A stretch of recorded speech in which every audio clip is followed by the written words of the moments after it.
Good evening everyone. तो अभी तक अपन ने दो टॉपिक पूरे पढ़ लिए। एक तो स्त्री शरीर विजन और एक है ना अपन ने पढ़ा क्या, रजो विज्ञान। ठीक है। आज से अपन नया टॉपिक करेंगे, गर्भ विज्ञान। ठीक है। अब गर्भ विज्ञान शुरू करने से पहले अगर आप लोगों को कोई डाउट हो अब तक की क्लासेस में, 6 क्लासेस हो गई अपनी, तो उनमें कोई भी डाउट हो तो आप पूछ सकते हो मेरे से। वैसे तो मैंने कोशिश की आपको कोई डाउट रहे नहीं, फिर भी अगर कोई डाउट हो तो। अच्छा, कल का पढ़ा आप लोगों ने? हाँ या ना में जवाब दे देना बस।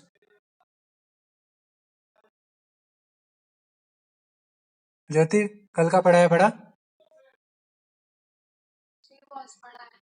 रूपाली तुमने?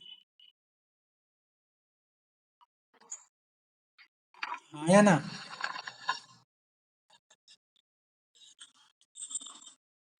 रूपाली, रेगुलर पढ़ो भाई। साक्षी तुमने?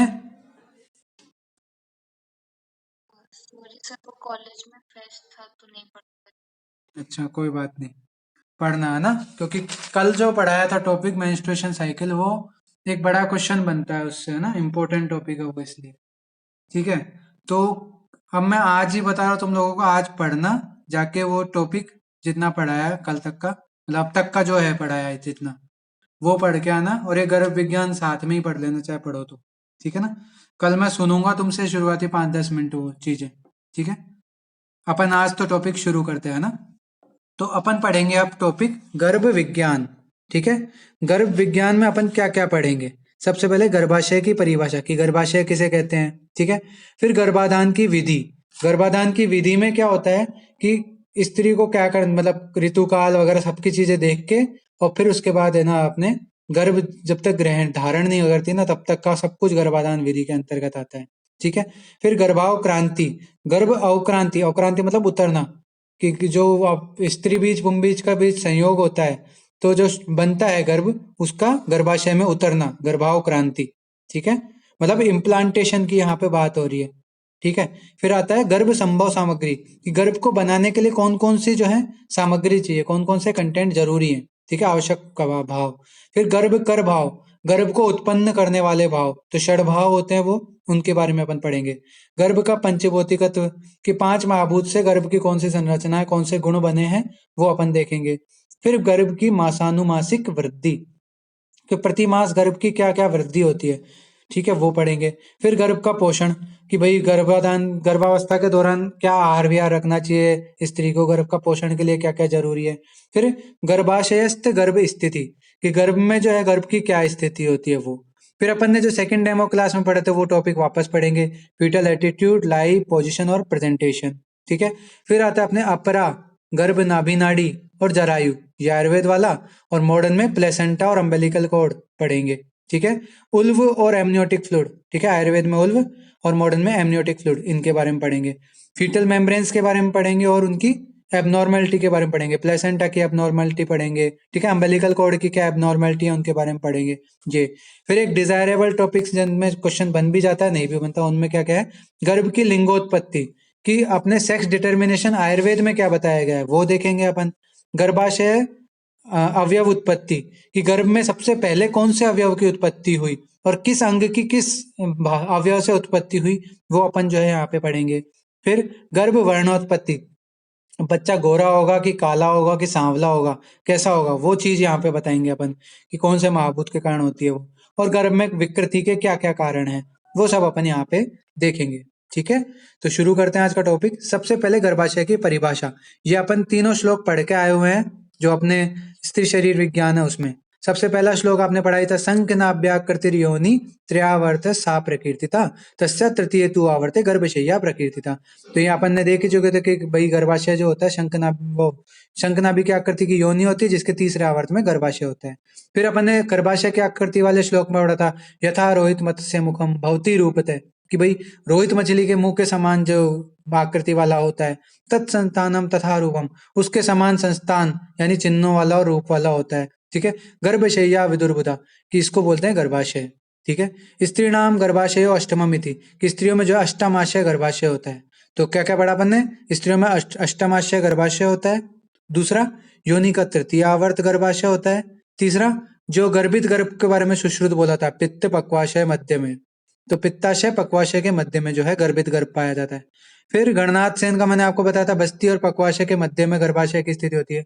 और काश्यप बोलते हैं महास्रोतों की कुंडलिनियों के समीप जो है गर्भाशय स्थित होता है। आकृति रोहित मत्स्य मुख बता ही दिया था। और ये इसका काम क्या है? यत्र गर्भस्तिष्ठति, कि गर्भ को जो है धारण करने वाला होता है। इसके अलावा गर्भ का पोषण और निश्चित समय के बाद गर्भ का निष्कासन, ये भी गर्भाशय के द्वारा होता है। ठीक है, फिर बात करते हैं गर्भ की परिभाषा। ये आप एनाटोमी में बहुत दोनों ही परिभाषाएं पढ़े हो। पहली चरक की है, शुक्र शोणित जीव संयोगे तू खलु कुक्षिगते गर्भ संज्ञा भवति, यानी गर्भाशय में शुक्र, आर्तव, शोणित मतलब आर्तव, जीव, जीव मतलब जीवात्मा, आत्मा, इनके जब संयोग होता है तो उससे जो बनता है उसे गर्भ की संज्ञा दी जाती है। कक्षी में जो बनता है शुक्र शोणित और ये जीव के संयोग से, उसे गर्भ कहा जाता है। ठीक है, ये तो हो गई चरक की। सुश्रुत की डेफिनेशन मुझे ज्यादा अच्छी लगती है। इसमें क्या बोलता है वो? शुक्र शोणित गर्भाशयस्थम आत्म प्रकृति विकार सम्मूर्छितम गर्भमित्यमुच्यते, कि शुक्र शोणित के गर्भाशय में आत्मा के साथ संयोग से, और साथ में क्या क्या? अष्ट प्रकृति और षोडश विकार, ये जब सब मिलते हैं तब जाके गर्भ की उत्पत्ति होती है। ठीक है, तो ये यहाँ पे बताया गया है। तो यहाँ पर क्या है, इसने एक्चुअली क्या बताया है कि शुक्र, ठीक है, शोणित,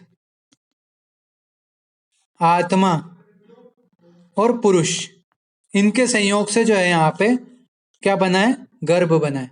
पुरुष कौन सा? जो आप पढ़ के हो, चतुर्विंशति धातु पुरुष।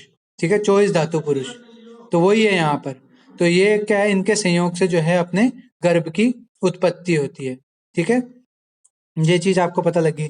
अब प्रकृति और विकृति, या आप पढ़ के आए हो, किस में पढ़ के आए हो? पदार्थ विज्ञान में, कि सबसे पहले अव्यक्त था, फिर उससे महान हुआ, फिर उससे क्या हुआ? अहंकार हुआ। अहंकार के 3 पार्ट थे, सत्वर स्तंभ। सत्वर से जो है पंच पंच 11 इंद्रियां पैदा हुई। ठीक है, और रज और तम से पंच तन्मात्राएं, देन पंच महाभूत की उत्पत्ति हुई। ये आप सब पढ़ के आए हो। तो ये अष्ट प्रकृति और षोडश विकार वो है। ठीक है, क्या क्या है? सॉरी, अव्यक्त, ठीक है, फिर उसके बाद महान या महत बुद्धि, फिर उसके बाद अहंकार, फिर अहंकार के 3 डिवाइस थे। ठीक है, सत्व, रज और तम। सत्व रज से क्या हुआ? यहाँ पे 11 इंद्रियां बनी, यानी 10 इंद्रियां प्लस मन। और ये जो रज और तम है, इससे क्या बनी? 5 तन्मात्रा। ठीक है, तन्मात्रा से क्या बने? 5 महाभूत। ठीक है, तो इस प्रकार से 24 धातु है। प्रकृति, और इसमें इसमें प्रकृति 8 है और विकृति कितनी है? 16 है। प्रकृति क्या होती है? जो उत्पन्न करे वो प्रकृति है, और विकृति जो केवल उत्पन्न हो वो विकृति है। ठीक है, तो इस प्रकार से आप ये समझ गए होंगे गर्भ की परिभाषा और उसकी डिटेल। ठीक है, मॉडर्न साइंस में क्या बोला गया है कि प्रथम 8 हफ्ते तक उस गर्भ को क्या बोला जाता है? एम्ब्रियो। ठीक है, मतलब फर्स्ट 8 वीक जो जेस्टेशन तक है ना, उसको बोला जाता है एम्ब्रियो। उसके बाद उसको फीटस कहा जाता है, गर्भस्थ शिशु। ठीक है, तो ये हो गया अपने गर्भाशय की परिभाषा और गर्भ की परिभाषा। अब आते हैं अपन गर्भाधान की विधि, कि गर्भ आधान की क्या विधि है, आयुर्वेद में क्या बताई गई है। सबसे पहले इसमें आती है विवाह योग्य आयु, कि भाई अब जब इंटीमेट हो रहे हैं 2 लोग तो उनकी एक स्पेसिफिक आयु होनी चाहिए, एज होनी चाहिए। तो मेल्स में वो 25 वर्ष बताई गई है, फीमेल्स में 12 से 16 वर्ष बताई गई है। ठीक है, अब विवाह योग्य स्त्री के गुण, तो अतुल्य गोत्रीय अध्याय में चरक ने बताए रखे हैं ये सारे गुण। तो वहां क्या क्या बताया कि अतुल्य गोत्र वाली, अभिजन कुल वाली, मतलब धन और कुल में संपन्न होनी चाहिए। ठीक है, संचारी रोग वाले कुल में न उत्पन्न हो। संचारी रोग कैसे? जो जेनेटिक डिसऑर्डर्स होते हैं, लाइक डायबिटीज हो गया, लाइक और अदर सिकल सेल एनीमिया वगैरह, ऐसी जो बड़ी बीमारियां हैं ना, जो आगे जेनेटिकली ट्रांसफर होती है, वो उससे रिलेटेड ना हो, वैसा कोई रोग उसके कुल में ना हो। ठीक है, रूप, शील और शुभ लक्षण युक्त हो। ठीक है, इसके अलावा कोमलांगी और स्वस्थ प्रकृति युक्त हो, मतलब बिल्कुल फिजिकली और मेंटली फिट होनी चाहिए। ठीक है, कपिल, पिंगल, हीनांग और अधिकांग युक्त न हो, कि भाई उसके जैसे कोई ऑर्गन डिफेक्ट ना हो या किसी प्रकार की डिफॉर्मिटी ना हो। पाप रहित हो और अनिंदो।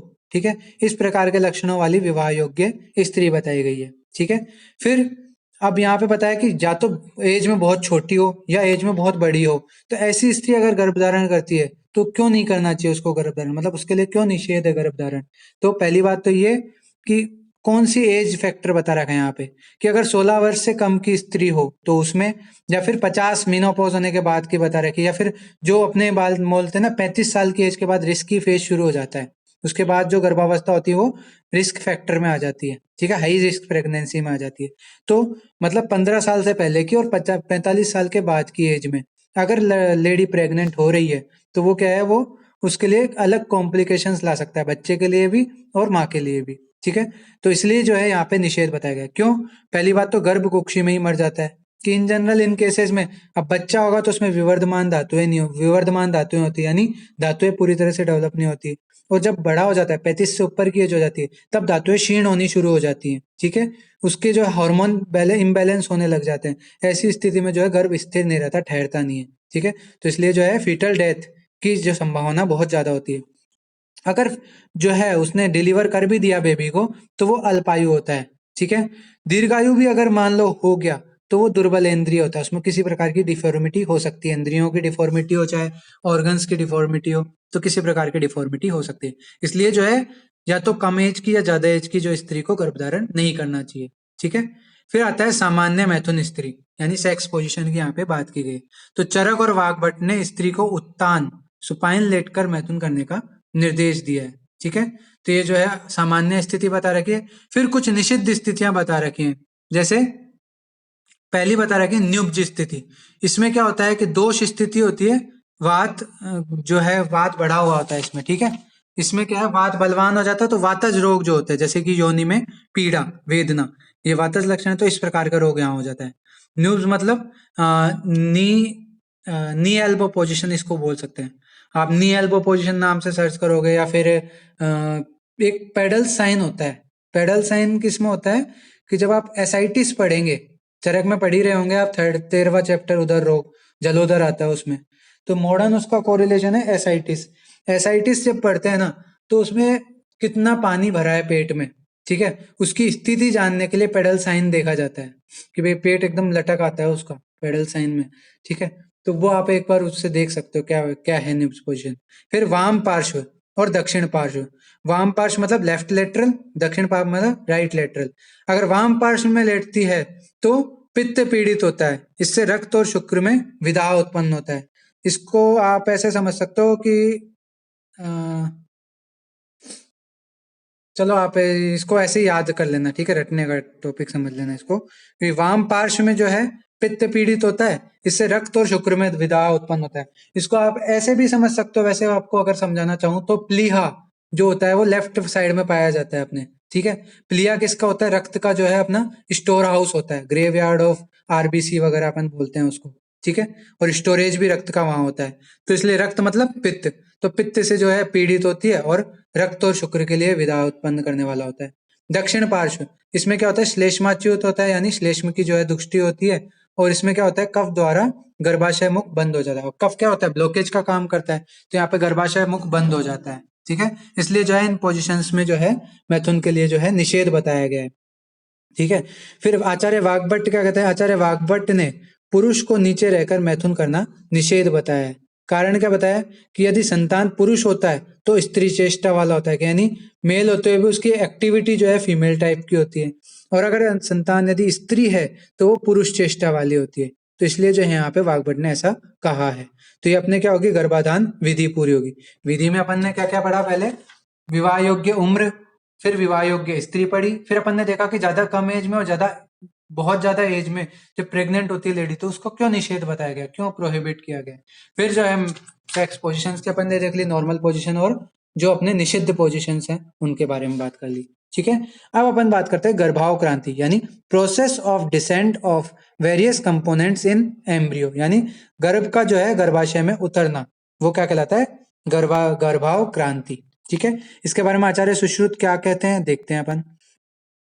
स्त्री पुरुष के संयोग के समय तेज यानी शरीर की ऊष्मा वायु को उत्तेजित करती है, तब तेज और वायु के सन्निपात से, सन्निपात मतलब मिलने से, क्षरित हुआ शुक्र योनि को प्राप्त होकर अर्थात गर्भाशय में पहुंचकर आर्तव से मिल जाता है। इस प्रकार अग्नि यानी आर्तव, सोम यानी शुक्र के संयोग से उत्पन्न गर्भ गर्भाशय में आश्रय करता है। तत्पश्चात वायु के द्वारा प्रेरित होकर जीव गर्भाशय में प्रवेश करता है। यानी सबसे पहले क्या हुआ यहाँ पे कि जब स्त्री पुरुष का संयोग हो रहा था तो शरीर की ऊष्मा और वायु उनका जो है संसर्ग होता है, यानी वो दोनों मिलती हैं। वो दोनों मिलने से उनकी एक्टिविटी से क्या होता है, शुक्र क्षरित होता है। शुक्र क्षरित होकर मादा की फीमेल की जो योनि भाग को प्राप्त करता है। फिर वहां से वो ऊपर जाके किससे, आर्तव से संयोग करता है। आर्तव से संयोग होकर गर्भ की उत्पत्ति होती है। ये गर्भ फिर गर्भाशय में चल जाता है। फिर वायु के प्रभाव से जीवात्मा आती है और उस गर्भाशय में प्रवेश करती है। ठीक है, तो ये जो विधि बताई है वो बताइए सुश्रुत ने। संक्षेप काल की बात बताऊं, संक्षेप में इसको शॉर्ट में बोले तो ऋतु काल में जब शुद्ध शुक्र वाला पुरुष शुद्ध आर्तव वाली स्त्री को समागम करता है तब शुक्र और आर्तव गर्भाशय में संयोग होता है। ठीक है, इसके पश्चात उसमें जीवात्मा प्रवेश करती है। इन तीनों के समागम से गर्भ का निर्माण होता है। यह गर्भाधान विधि है। ठीक है, समझ में आ गया। गर्भावक्रांति और गर्भाधान विधि ये दोनों यही है। ठीक है, तो ये इसमें यहाँ पे गर्भावक्रांति के बारे में अपन ने देख लिया। ठीक है, अभी तक यहाँ तक किसी को कोई डाउट हो तो पूछ सकता है। वैसे तो इजी चीजें थी, आसानी से समझ में आने वाली थी। कोई डाउट है किसी को? एक तो हाँ, गर्भाधान विधि का एक पार्ट है गर्भावक्रांति। अभी मैंने बताया ना, गर्भावक्रांति क्या है, गर्भ का गर्भाशय में उतरना। और गर्भाधान विधि क्या है कि जब तक गर्भ पूरी तरह ठहर नहीं जाता, यानी उसका अंदर डेवलपमेंट, स्त्री में पोषण शुरू नहीं हो जाता, तब तक की पूरी प्रोसेस गर्भाधान विधि में है। यानी आपने एक तरह से मान सकते हो अपन कि दो कपल है, ठीक है, उन्होंने प्लान किया कि हाँ अब अपन चाइल्ड बियर कर सकते हैं, तो उन्होंने उसके लिए ट्राई करेंगे तो उसके लिए क्या होनी चाहिए, सबसे पहले कि वो इस एज उनकी प्रॉपर होनी चाहिए, वो फिजिकली फिट होने चाहिए, मेंटली फिट होने चाहिए। फिर उसके बाद उनको जैसे यहाँ पे बता रहे कि सेक्स पोजिशन वगैरह, ठीक है, उसका ध्यान रखना है। फिर उसके बाद जब संयोग हो जाता है शुक्र आर्तव का, तो उसके बाद गर्भ की उत्पत्ति होती है। वो गर्भ जो है फिर गर्भाशय में स्थित होता है। ठीक है, ये पूरी प्रक्रिया गर्भाधान विधि है। इस प्रक्रिया का सबसे लास्ट पार्ट, जब वो गर्भाशय में गर्भ स्थित हो रहा है, उसको बोला है गर्भावक्रांति। समझ में आ गया? गर्भावक्रांति क्या है, गर्भाधान विधि का एक पार्ट है गर्भावक्रांति, जिसमें संयोग के बाद से लेके और गर्भाशय में जब इम्प्लांटेशन होता है ना, तब तक का पूरा प्रोसेस है वो। यानी अपन जब मॉडर्न की बात करें तो स्पर्म और ओवम का संयोग हुआ, उससे क्या बना, जाइगोट बना। जाइगोट से 8 सेल्यूलर स्टेज बनती है, क्या बनती है, मोरूला। फिर 16 सेल्यूलर स्टेज बनती है, क्या बनती है, ब्लास्टूला। फिर बनती है गैस्ट्रूला। फिर ग्लेस्टूला से क्या बनता है, ब्लास्टोसिस्ट। ठीक है, फिर वो ब्लास्टोसिस्ट जाके कहाँ होता है, इम्प्लांट होता है यूट्रस में। तो ये सारी प्रक्रिया क्या है, गर्भावक्रांति, यानी गर्भ का गर्भाशय में उतरना। क्योंकि जाइगोट था वो कहाँ था, फेलोपियन ट्यूब में, फिर वहां से ही तो गर्भाशय में गया ना, तो ये गर्भावक्रांति हो गई। गर्भाधान विधि जब आपने प्लानिंग की कि हमें बच्चा चाहिए, और उससे लेके जब आपके कंफर्मेशन डायग्नोस हो गया कि हाँ बच्चा होगा, ठीक है, तो वो सब चीजें यहाँ पे गर्भाधान विधि में आ जाती है। ठीक है, ठीक है, अब अपन आगे चलते हैं। आगे बात आती है गर्भ संभव सामग्री। मैंने क्या कहा इसमें कि गर्भ उत्पन्न होने के लिए कौन कौन सी चीजें चाहिए। जैसे इसका एग्जाम्पल बता रखा है कि खेती करते हैं अपन, तो खेती करने के लिए अपन को क्या क्या चीज चाहिए। सबसे पहले खेती करने के लिए अपन को चाहिए जमीन, ठीक है, जिसपे अपन धान उगाएंगे। ठीक है, जमीन मिलेगी। अब वो जमीन कैसे होगी उपजाऊ, जब उसमें पानी होगा, तो पानी की व्यवस्था पूरी होनी चाहिए। ठीक है, चलो जमीन आ गई अपने पास, पानी आ गया। अब किसकी खेती करनी है, चने की करनी है, गेहूं की करनी है, तो उसके बीज होने जरूरी है। तो तीसरी चीज क्या होगी, बीज। तो बीज अपन ने बो दिया। अब बीज अपन ने, ऐसा तो है नहीं, अब जैसे कोई फसल है जो ऐसे खरीफ की फसल है या रबी की फसल है, तो उनका उगने का एक स्पेसिफिक टाइम होता है। जैसे सर्दियों में ही उगेगी कोई फसल, तो सर्दियों में उगाने के लिए तो एक काल हो गया ना, ऋतु। तो एक ऋतु, प्रॉपर ऋतु होनी चाहिए। तो ये 4 चीजें जो होती है जरूरी होती है गर्भ की उत्पत्ति के लिए। क्या क्या, क्षेत्र, अंबु, बीज और ऋतु। ठीक है, तो यही यहाँ पे बता रखा है, यहाँ पे एग्जाम्पल से ही बता रखा है। तो क्या बोलता है ये, ध्रुवम चतुर्णाम सानिध्यात गर्भ स्याद विधि पूर्वकम ऋतु क्षेत्र अंबु बीजानाम। तो ऋतु पे 1 नंबर लगाया, क्षेत्र पे 2, अंबु पे 3 और बीज पे 4। तो इनसे क्या है, सामग्र्याद अंकुरो यथा, तो इन्होंने बताया कि इन 4 चीजों से जो है गर्भ का संभव होता है, गर्भ बन पाता है। तो आचार्य सुश्रुत क्या कहते हैं, गर्भोत्पत्ति को समझना धान्योत्पत्ति से की गई है इसकी तुलना, ठीक है। जिस प्रकार अनुकूल ऋतु, क्षेत्र, अंबु और बीज का सानिध्य होने से धान्य का अंकुरण होता है, उसी प्रकार ऋतु अर्थात ऋतुकाल, जो मैंने आपको बताया था कि सबसे अच्छा काल क्या होता है गर्भाधान के लिए, ऋतुकाल बताया गया। तो यहाँ पे क्या है, ऋतुकाल, ऋतु से ऋतुकाल लेना है। क्षेत्र, क्षेत्र से क्या लेना है, गर्भाशय, क्योंकि गर्भाशय में ही और ये सारी क्रियाएं, ठीक है। अंबु, अंबु मतलब रस धातु, क्योंकि पोषण का काम, नरिशमेंट का काम कौन करता है, रस धातु करता है, ठीक है। बीज, बीज से पुंबीज और स्त्री बीज यानी शुक्र आर्तव का ग्रहण किया गया। इनके सानिध्य से जो है गर्भ की उत्पत्ति होती है। अब इसके अलग अलग आचार्य अलग अलग चीज बताते हैं। जैसे डल्हन क्या बताते हैं कि ऋतु को बोलते हैं रजय काल का समय, ठीक है। वो रजय काल को जो है ऋतु काल मानते हैं, ठीक है। क्षेत्र मतलब गर्भाशय को माना गया है। अंबु मतलब रस धातु, ठीक है। और बीज से पुंबीज और स्त्री बीज माना है। अष्टांग संग्रह ने बीज उपस्कृत क्षेत्र यानी जो क्षेत्र है ना उसके अंदर तो माना है स्त्री बीज युक्त गर्भाशय, ठीक है। अष्टांग संग्रह में स्त्री बीज युक्त यानी आर्तव से युक्त गर्भाशय को तो बोला गया है क्षेत्र, ठीक है। और बीज केवल पुंबीज को बोला गया है, जबकि सुश्रुत ने बीज से पुंबीज और स्त्री बीज दोनों लिए और क्षेत्र से केवल गर्भाशय लिया, ठीक है। काश्यप संहिता में क्या बताया, ऋतुकाल एवं बीज का प्राधान्य बताया उन्होंने कि इन 4 में से भी जो है ऋतुकाल का होना और बीज का होना बहुत जरूरी है। क्यों, क्योंकि आजकल जैसे फर्टिलाइजेशन अपन किस में करते हैं, लैब्स में ही कर लेते हैं। तो वहां क्या है, क्षेत्र अपन प्रोवाइड करा रहे हैं, ठीक है। रस यानी न्यूट्रिशन अपन प्रोवाइड करा रहे हैं बाहर से, लेकिन फिर भी स्पर्म और ओवम की तो नीड होगी, ठीक है। और ऋतु की नीड, ऋतु तो खैर ऋतु की भी नीड नहीं होती, पर हाँ कि बीज तो चाहिए ही चाहिए और ऋतुकाल भी चाहिए, ठीक है। तो ये चीज यहाँ पे काश्यप संहिता में बताई गई है। फिर आता है चरक। चरक क्या है, यथोक्त विधि के अनुसार उपस्कृत शरीर वाले स्त्री और पुरुष के संयोग से दोष रहित शुक्र जब व्याधि रहित योनि में या व्याधि रहित योनि मार्ग से अविकृत गर्भाशय में पहुंचकर शुद्ध आर्तव के साथ मिलता है तो अवश्य ही गर्भ रहता है। यानी इन्होंने बताया कि जब अच्छी प्रकार से फिजिकली फिट जो मेल और फीमेल है आपस में सेक्स करते हैं तो क्या होता है कि व्याधि रहित योनि में जो है शुक्र का शरण हुआ, तो व्याधि रहित योनि मार्ग के थ्रू गर्भाशय में पहुंचता है, वहां आर्तव से संयोग होता है और गर्भ की उत्पत्ति होती है, ठीक है। जिस प्रकार स्वच्छ वस्त्र संपूर्ण गुणों से युक्त रंग डालने पर अवश्य ही रंग ग्रहण करता है अथवा दधि के साथ मिश्रित क्षीर अपना स्वभाव छोड़कर दधि बन जाता है, इसी प्रकार भी शुक्र भी आर्तव से मिलकर अपना स्वभाव छोड़ के गर्भ बन जाता है। यानी शुक्र जब है आर्तव से मिलता है तो वो शुक्र नहीं रहता, फिर वो क्या है, दोनों मिलके एक नई स्ट्रक्चर संरचना की उत्पत्ति करते हैं जिसको अपन गर्भ कहते हैं, ठीक है। तो ये यहाँ पे कहा गया है। तो ये अपनी हो गई गर्भ संभव सामग्री, ठीक है।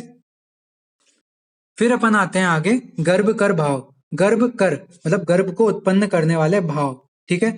तो गर्भ को उत्पन्न करने वाले भाव क्या क्या बताए गए, तत्र गर्भस्य मात्रज पित्रज रसज आत्मज सत्वज सातमया जानी शरीर लक्षणानि, कि गर्भ उत्पन्न होते समय उसमें पित्रज मात्रज रसज आत्मज सत्वज और सातमयज भाव सम्मिलित होकर इन सबके समुदाय से ही गर्भ उत्पन्न होता है, अर्थात गर्भ की वृद्धि होती है या गर्भ वृद्धि करता है।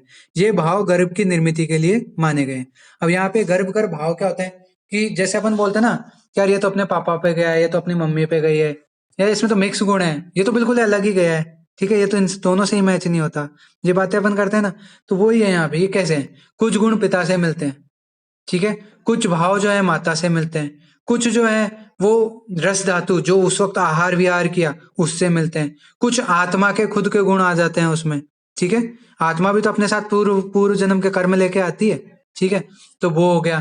फिर सत्वज कि उस बंदे का सत्व कैसा होगा जो पैदा होने वाला है उसके ऊपर डिपेंड करता है, उससे क्या क्या भाव आते हैं।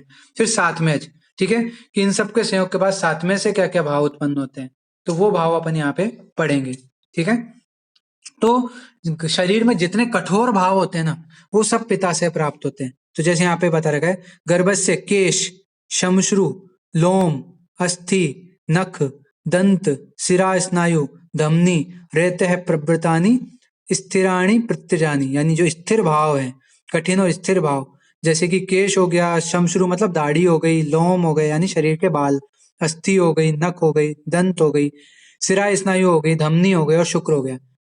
ये सब भाव जो हैं वो पितृज भाव है, ठीक है, समझ आई। जितने कठिन और स्थिर भाव है वो सारे पितृज भाव है। अब माता कैसे होती है, सॉफ्ट हार्टेड होती है, ठीक है। जो फीमेल होती है सॉफ्ट हार्टेड होती है, तो इसलिए इसमें क्या हो गए, सॉफ्ट भाव जितने हो गए, जैसे कि मांस, शोणित, मेद, मज्जा, हृत यानी हृदय, नाभि, यकृत, प्लीहा, आंत्र, गुद, एक तो ऑर्गन्स सारे, और इसके अलावा मान, शोणित आदि जो सॉफ्ट भाव हैं वो सब किस में आ गए, मात्रज भाव में।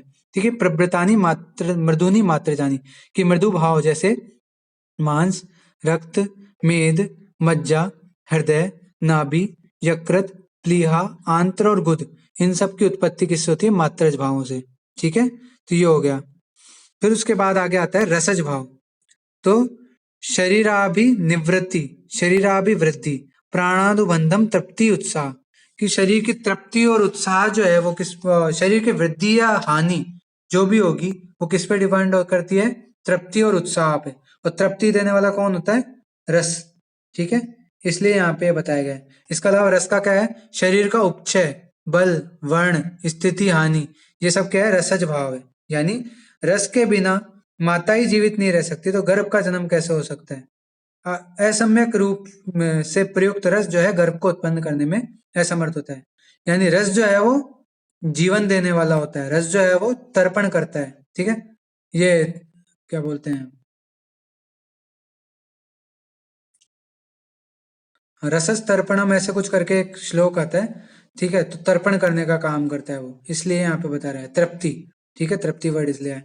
अंग प्रत्यंग की व्यक्तता, बुद्धि, शरीर का प्राणों से अनुबंध, तृप्ति, पुष्टि, उत्साह, ये सब क्या है, रसज भाव है। ठीक है।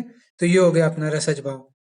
फिर आता है आत्मज भाव, गर्भ में उत्पन्न आत्मज भाव, जैसे ये विशिष्ट योनि में उत्पत्ति, कि उसको इंसान बनना है कि गाय बनना है कि भैंस बनना है कि कुछ और बनना है, सुअर बनना है, जो भी बनना है वो सब किससे, आत्मा के पूर्व जन्म के कर्मों से डिसाइड होता है। ठीक है।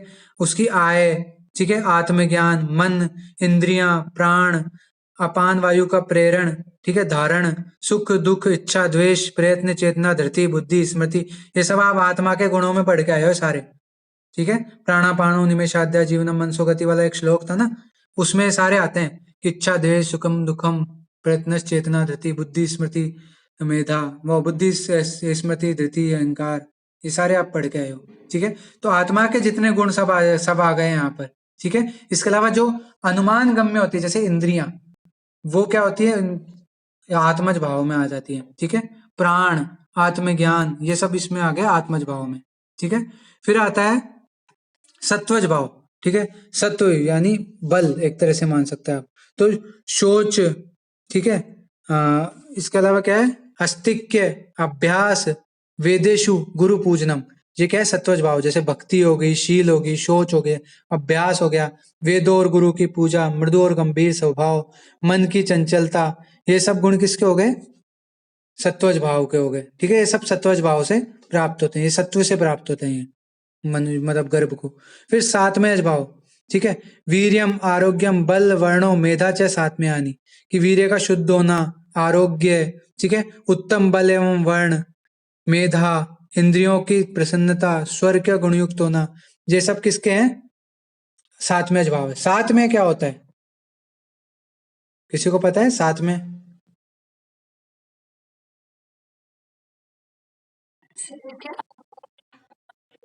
बिल्कुल। जिसका साथ में अच्छा होगा ना, वो काफी हर चीज झेल सकता है। जैसे कई होते हैं ना, जो तेज धूप, तेज ठंड, सब कुछ झेल जाते हैं।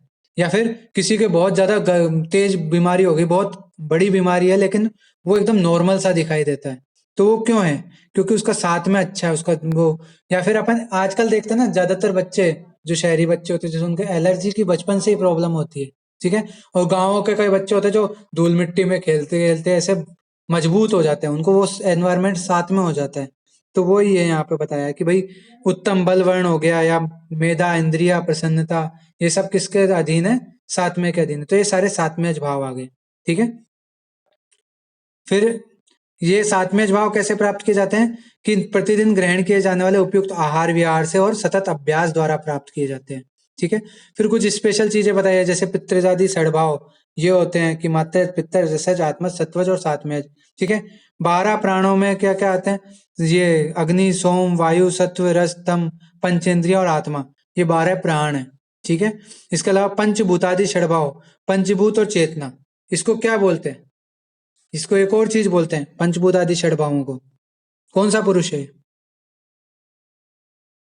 एनाटोमी में पढ़ा है आपने? बिल्कुल, षड धातु। खाद्य चेतना षष्ठा धातु है, ठीक है। और सुश्रुत क्या बोलता है? पंचभूत शारीरी अवयव, ऐसे कुछ करके उसका श्लोक आता है, ठीक है। त्रिदोष परिपाक प्रक्रिया से जो है ये भावों की उत्पत्ति होती है। सभी भावों में स्वाभाविक निरंतरता से जो है गर्भ की उत्पत्ति होती है, वृद्धि होती है। तो ये चीज आपको याद रखनी है। तो गर्भ कर भाव अपन ने देख लिया। फिर आगे आता है पॉइंट गर्भ का पंचभौतिकत्व का वर्णन, ठीक है। अब गर्भ में आकाशात्मक भाव कौन कौन से होते हैं? तो सबसे पहले शब्द, शब्द से रिलेटेड कौन सी होती है? श्रोत्रेंद्रिय, ठीक है। और आकाश के गुण क्या होते हैं? लघुता होती है आकाश में, सूक्ष्मता होती है, और विवेक जो प्राप्त होता है इंसान को, वो आकाशात्मक भाव है वो गर्भ का, ठीक है। तो ये अपने आकाशात्मक भाव हो गए। अब वायव्यात्मक भाव, तो वायु से कौन सा अर्थ ग्रहण होता है? स्पर्श का। तो स्पर्श, स्पर्श कौन सी इंद्रिय ग्रहण करती है? स्पर्शन इंद्रिय, ठीक है। इसके अलावा वायु के गुण क्या हो गए? रूक्षण, रूक्षता करना। प्रेरण, कोई भी चीज है उसको प्रेरित करना है, जैसे पित्तम पंगु कफ है पंगु पंगवो मल धातु है, वायु न यत्र नियंते तत्र वर्षंति मेघवत। तो वायु ही तो प्रेरणा दे रही है पित्त और कफ को अपने मूवमेंट के लिए, नहीं तो वो तो पंगु है, वो तो काम ही नहीं कर सकते खुद से, तो इसलिए प्रेरणा देने वाला। धातु व्यूहन, कि धातुओं की जो व्यूहन, व्यूहन मतलब फैलना, शरीर में संचरण धातुओं का, कि स्रोतों के माध्यम से धातु जो अपने अपने स्थानों पे पहुंचती है, वो कौन करवाता है? वायु करवाता है। तो वायव्यात्मक भाव हो गया। चेष्टाएं, जितनी भी मूवमेंट्स हो रही है वो सब वायु कराने वाली होती है, तो वो वायव्यात्मक भाव हो गए। फिर आग्नेय भाव, तो कौन सा अर्थ ग्रहण करते हैं आग्नेय भाव से? रूप, ठीक है। रूप कौन सी इंद्रिय ग्रहण करती है? चक्षुर इंद्रिय। इसके अलावा आग्नेय भाव में क्या क्या आते थे? प्रकाश, पाचन, उष्ण, आग्नेय भाव मतलब उष्णता, तो उष्णता और पाचन ये आग्नेय भाव में आ गए, और प्रकाश, ठीक है। ये क्या हो गए? आग्नेय भाव। फिर आते हैं जलीय भाव। जलीय भाव में क्या आ जाता है? रस, रस का ज्ञान, जल का ज्ञान किससे होता है? जल से क्या ज्ञान होता है? रस का, ठीक है। रस का ज्ञान किससे होता है? रसनेन्द्रिय से। इसके अलावा जल क्या होता है? ठंडा, तो शैत्य, जल में मृदुता होती है, मार्दव। स्नेह, स्नेहपन होता है, ठीक है। और क्लेद, गीलापन होता है। तो ये सारे किसके हो गए? जलीय भाव हो गए, ठीक है। फिर आता है पार्थिव भाव। पार्थिव होता है स्थिर, कठिन भाव। तो गंध, पृथ्वी का गुण क्या है? गंध है। गंध किससे ग्रहण करते हैं? घ्राणेन्द्रिय से। इसके अलावा पृथ्वी में क्या होती है? गुरुता होती है, स्थिरता होती है, मूर्ति यानी काठिन्य, कठिनता होती है। तो ये सारे पांच भौतिक लक्षण किसके हो गए? गर्भ के, कि गर्भ में ये सारे लक्षण जो है कौन कौन से महाभूत से प्राप्त होते हैं, ठीक है। तो गर्भ के पंचभौतिकत्व का वर्णन अपन ने यहाँ पे देख लिया, ठीक है। फिर महाभूतों के कार्य, ये श्लोक आप एनाटोमी में पढ़ के आए हुए हो। तम चेतनावस्थितम वायुर्विभजति, यानी वायु क्या काम करता है? विभाजन का। तेजः एनम पचति, यानी तेज यानी अग्नि, महाभूत क्या काम करता है? पाचन का। आपह क्लेदयंती, क्लेदन यानी गिलापन लाने का काम, क्लेदन का, क्लिद्यता का काम कौन करता है? जल करता है, ठीक है। पृथ्वी संहनती, कि जो संघनन का, ठीक है, जो कॉम्पैक्टनेस लाने का काम कौन करता है? यानी मॉलिक्यूल्स को पास लाने का काम कौन करता है? पृथ्वी महाभूत, ठीक है, संघनन। आकाश है विवर्धयति, आकाश क्या है? अप्रतिघातात्मक, यानी एकदम खुला एरिया है, अब इसमें कैसे फैलाने का काम कौन करेगा? फैलेगी कोई चीज कहाँ पे? जहाँ पे स्पेस हो, आकाश हो, ठीक है। तो इसलिए आकाश का मुख्य कर्म क्या है? विवर्धन, बढ़ाना, ठीक है। आकाश के पास स्पेस होता है इसलिए वहां वो बढ़ा पाता है।